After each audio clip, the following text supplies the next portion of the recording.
When it comes to supernatural creature features, no one comes close to the holy trinity of vampires, werewolves, and zombies in my opinion. Rooted in Haitian voodoo traditions, the depiction and understanding of zombies has greatly evolved over the years, particularly thanks to Hollywood, which has been making zombie films from all the way back in 1932, with zombies like White Zombie. From their origins being deeply rooted in the supernatural to pathogens and plasmodial slime molds now, things sure have come a long way for these shambling undead monsters. Director Yeon Sang-ho, best known for the acclaimed zombie thriller Train to Busan, which was not only one of the finest zombie movies in recent memory, but also a movie that firmly put Korea on the global map as a powerhouse capable of delivering Hollywood-level genre cinema, has now returned to the field with another entry in the genre called The Colony. From the looks of it, this film seems to be yet another super hit from Sang-ho alongside Train to Busan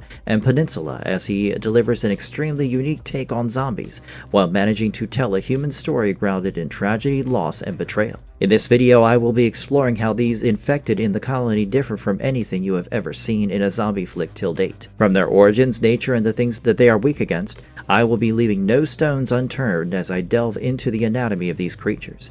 Remember, this video will contain spoilers regarding this film since it is unavoidable, though I have tried to keep them to a minimum. With that out of the way, let's dive right into the video and explore the anatomy of zombies from Colony, the 2026 Korean film. Let's begin!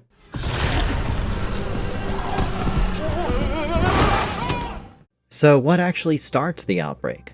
I have to say that unlike most other zombie flicks that have their origins rooted in a virus, where the pathogen is released to the masses by accident or some sort of corporate greed, here it is an act of active revenge born out of spite. But well, he has his reasons. Scientist Dr. Seo Young-chol calls the authorities to warn of an impending bioterror attack at the Dongwol-ri building. But unbeknownst to everyone at that point, he is going to be the perpetrator of the attack himself. Shortly after calling the police, Seo Young injects himself with what he claims to be the vaccine to the bioweapon that he has created. I need you to understand, even at this point we are still not told what exactly is this bioweapon capable of. But it doesn't take long for us to figure out after he injects the CEO of the Chains Bio Company, Kang Woo-cheol, who had built his company on the stolen research of Young-chol and his family, with the mutated strain of a slime mold, Physarum polycephalum, which he had been experimenting on minutes later. Woo-cheol begins to transform and begins biting nearby staff members, initiating the zombie outbreak and making Woo-cheol patient zero. Due to the situation quickly getting out of hand, the authorities who arrive at the scene, thanks to Young-cheol's warning, immediately lock down the building with both the infected and the non-infected within. I think the fact that the outbreak is motivated by a feeling of vengeance and an active act of malevolence really sets to alter the tone of the entire series.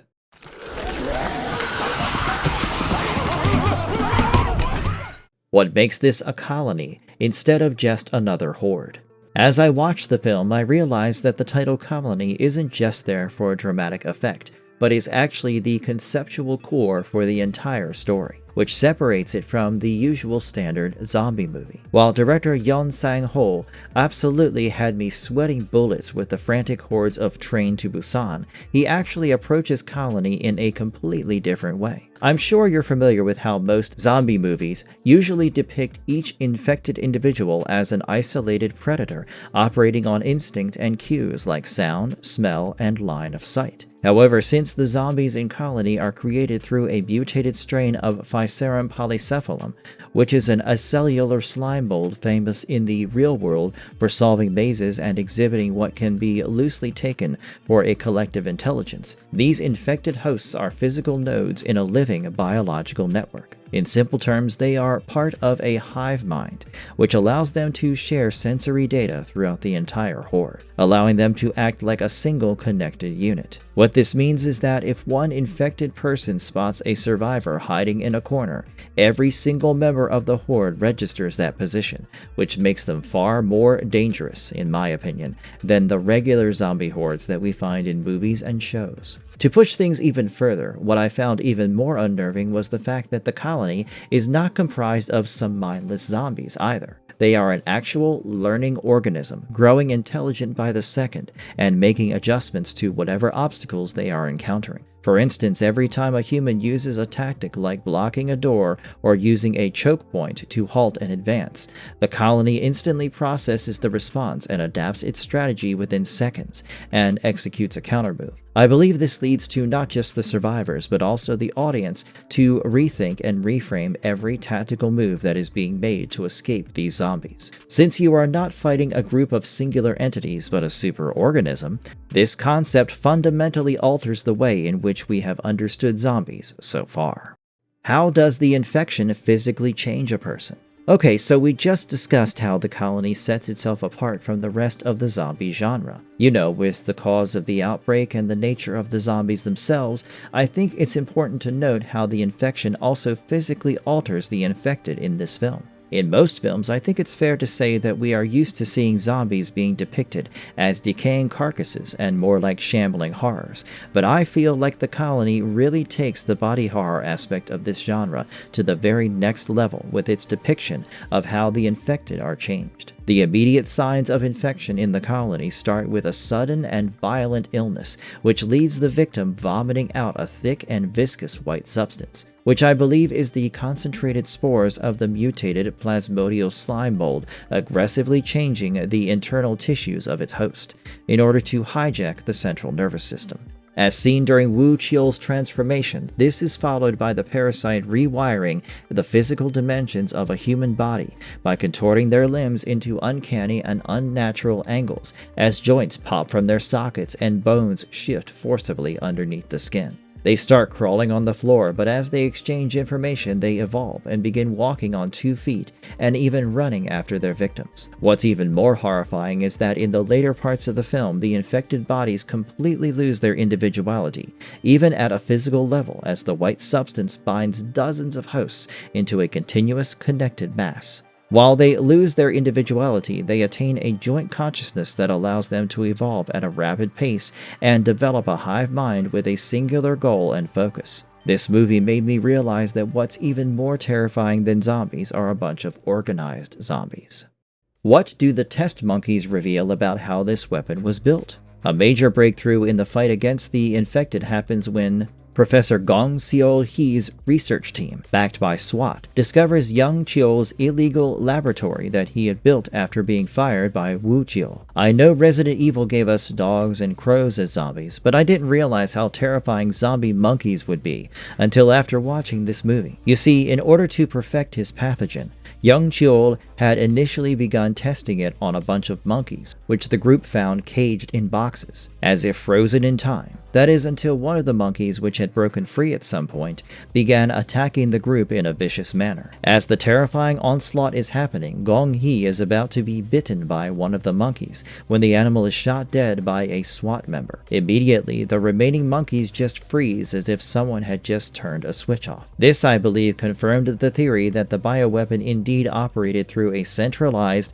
and interconnected acellular slime mold network, rather than individual infections, a fact which I think everyone knew by this time. It also confirmed that killing the alpha leader of the node doesn't cure or destroy the other infected, and it just leaves them in a suspended state. As I will later reveal in this video, this directly foreshadows Yeon Sang-ho's eventual role in the story, which gets pretty wild, even for a zombie flick, but that's just my opinion. These monkeys, which had been the prototype for Yeon Sang-ho's eventual attack, confirm a lot of valuable information and also reveal an important weakness in the weapon. How much of that swarm intelligence idea is grounded in real biology? I think it's fair to say that the colony mixes real-world biology to an extent with some heavy amount of science fiction. But hey, who can blame the people behind the film, as they are just trying to make an interesting zombie flick. Just recently, I read in the news that researchers at Hokkaido University have found that the white slime mold Physarum polycephalum can recreate, and in some cases even improve upon, the layout of the Tokyo railway system. What they did was fairly simple. The scientists placed oat flakes on a petri dish to represent major hubs. The slime at first spread out in all directions initially. After it encountered the oat flakes, it began to form connections, gradually thinning out the non-optimal routes and reinforcing the optimal ones. It looks like director Yeon Sang-ho and his team ran with this concept and added a bunch of horror elements to it to give us this movie. What they added was a hierarchical control host that pilots the entire swarm, killing which leaves all the subordinate entities frozen and dormant, which is grossly exaggerated and embellished from the real nature of these things. But hey, like I said, it's a movie, and not real life after all.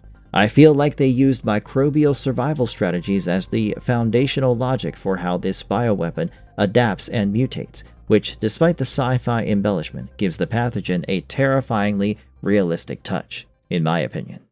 Is there something like a queen running the whole network? The short answer to this is yes. But in my opinion, the truth is far more complicated than just having a queen that controls the horde. Like in the case of most hive mind creatures. Here, the queen isn't somebody who is a part of that system that is born out of it.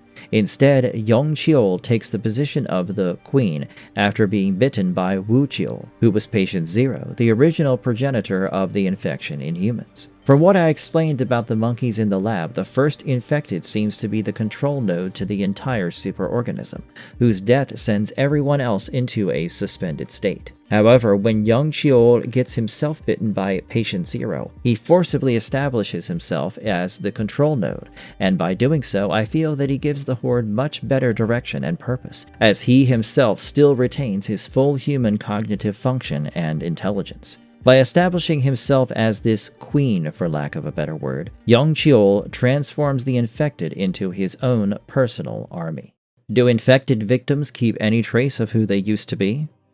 To be completely honest, I don't think the film truly explores this in much depth, but what we do see is that, after Yeon Cheol gains control of the colony, he uses traces of certain infected characters' former identities and personal ties to deliberately inflict more psychological trauma. For instance, in the film, there are 2 girls who used to be a bully and a victim that somehow ended up inside the building when the whole thing kicked off. Despite the bully saying that she will make amends to her victim, she eventually pushes her victim into a zombie, leading to the bullied girl being turned as if to punish the delinquent girl. Yeon Cheol allows the now zombie girl to attack her harasser in a clear and targeted form on revenge. The most striking scene where this applies has to be the one involving the siblings, Yeon Seok and Yeon Hee, the latter of whom is turned after the group of survivors abandoned her to the zombies. Even as Yeon Seok is about to kill Yeon Cheol, the villain summons the zombified Yeon Hee, the sight whom completely breaks Yeon Seok's spirit,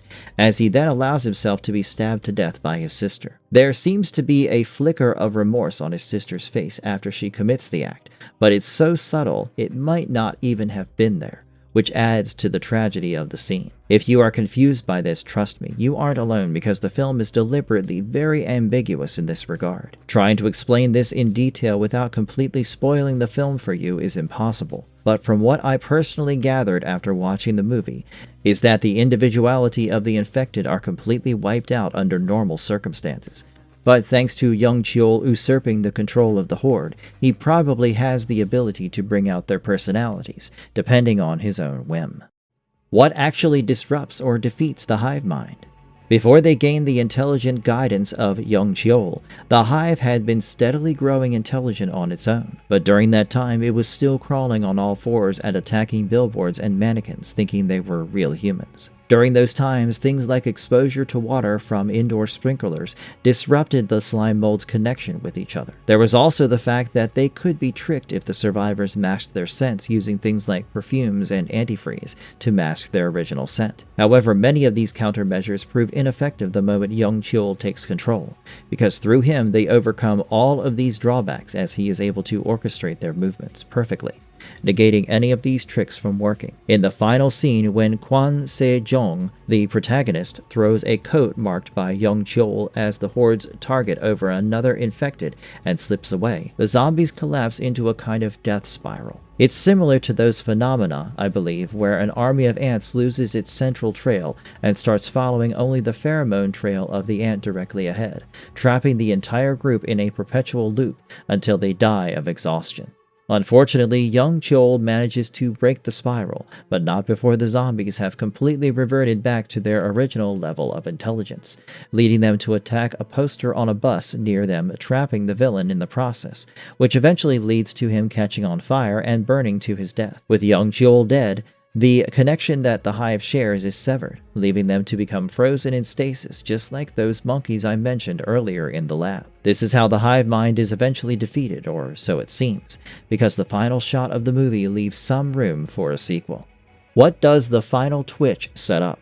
With young Cheol dead, it seems like the threat has finally, at least, been contained, due to the remaining infected essentially becoming frozen in their track, as I just mentioned earlier. However, as the film concludes, and Kwon Se-jong walks away, the shot pans across the infected on the street, and in their very last moment, we see one of them twitching as if they are going to start screaming. This can insinuate a number of things, like the pathogen finally having evolved, once again to the point where that central node might not even be necessary at this point. This is not an unheard phenomenon in the real world as well, where organisms big and small are constantly adapting to overcome obstacles to their survival. Now that humans are convinced the threat has passed, they've let their guard down without realizing they've left themselves exposed to a second wave of attacks. I think this theory is further strengthened by director Yeon Sang-ho's own explanation regarding real-world biological colonies, where organisms survive by generating variants when a centralized strategy fails. Like I said, this final twitch is probably a signal that its evolutionary drive has kicked in, producing a resilient new variant capable of independent motion, signaling the threat is far from over. In the end, I think the movie leaves itself open to a sequel which, in my opinion, would not be fully unwarranted, considering the breath of fresh air this movie has brought to the zombie genre. Yeon Sang-ho has been a revelation when it comes to zombie flicks, and has delivered another banger of a movie which will keep you thoroughly entertained and on the edge of your seat. I love the fact that The Colony doesn't just deliver a horror story. It tells a very human tale of loss, betrayal, family, and questions the very nature of what it means to be human. The primary motivation of the villain is to eliminate the tragedies caused by miscommunication, disagreement, jealousy, and rivalry, which he believes can be solved by transcending humanity into a hive mind. Misguided and obviously psychotic as he is, Young Cheol does have a tragic backstory to his life, which ultimately leads him down this dark and dangerous path. I think you will enjoy this one. Which is your favorite zombie flick of all time? Let me know in the comments. For now, though, it's time for me to say goodbye. I hope to see you soon at the next one. Until then, stay safe and stay marvelous.